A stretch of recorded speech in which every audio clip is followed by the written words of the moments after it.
one thing that you should know is that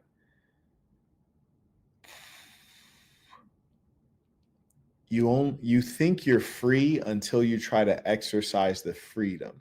So what most people, middle class people, lower class people, what they understand to be freedom is merely being a dog with a chain around its neck, but they have a long chain. You see, if the chain around your neck is 50 yards long and you've never tried to move more than 20 yards, you'll never know that you're chained up. If the chain on your neck is 50 yards long and you've never tried to move more than 49 yards, you are free. You're technically free because you've never been stopped from doing what you want to do. So the fact of the matter is that you have to go beyond the limits that have been prescribed for you to know what freedom is or to even be aware that you don't have it. I'll give you an example. When you leave out of the United States of America or when you're coming back in, and this is typical of governments, they ask you to declare your own personal property. If you have precious metals, jewels, or cash in excess of 10,000 USD, you have to declare it. You might ask, why? It's mine. Why do I need to declare it? Who needs to know? And what happens if I declare? What happens if I have 20,000 on me and I declare? What happens? Nobody knows. It doesn't say on that form. So the fact of the matter is, most people don't have that kind of money. So when they're traveling around, they don't need to declare, I have more than $10,000 on me, or I have more than $10,000 in precious metals or in diamonds or in fill in the blank, whatever the instrument is, the instrument of value. So being that they don't have that kind of money in general or on them, they never need to declare it. But the moment you do have that kind of money and then you declare it, then you find out, oh, I'm not free. And now they got me in a small room asking me, why do I have more than $10,000 in cash on me? And if you tell them the truth, it's just not good enough. And that's just going to make the interrogation go longer. And now you're going to miss your connecting flight. Well, why do you have more than $10,000 in cash on you? Because I'd like to rent an apartment in fill in the blank city.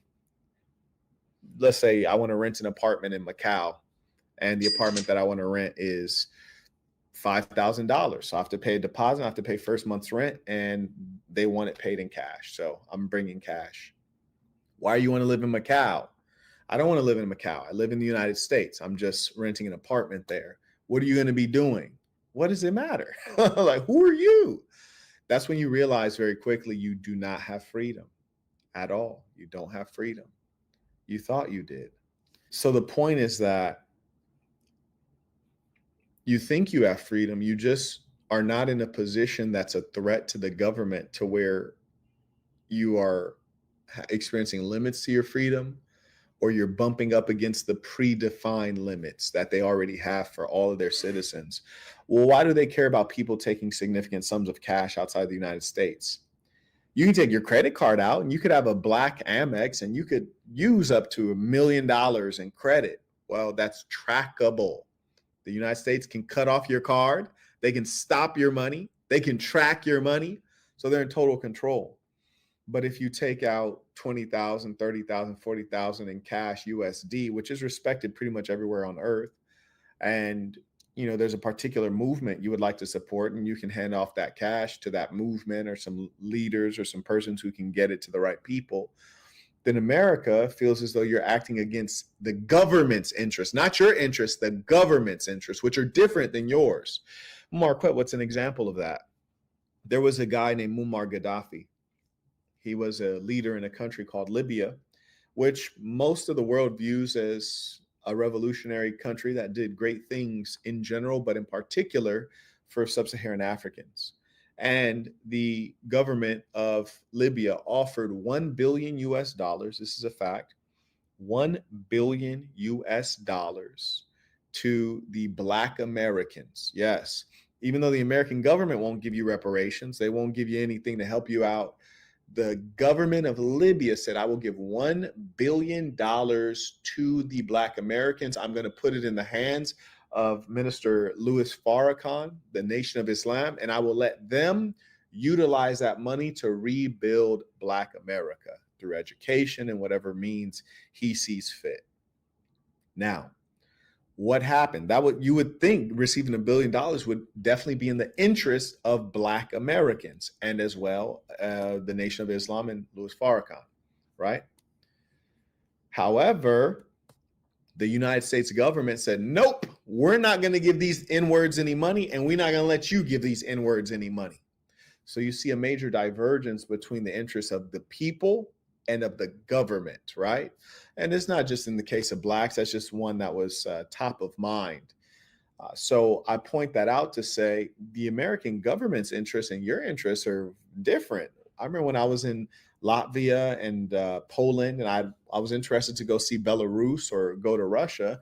And this is out of just, I love history. The Kremlin just is a gorgeous building. Russian history is just, man, their history is fascinating on every level. And their history has impacted the history of so many other countries.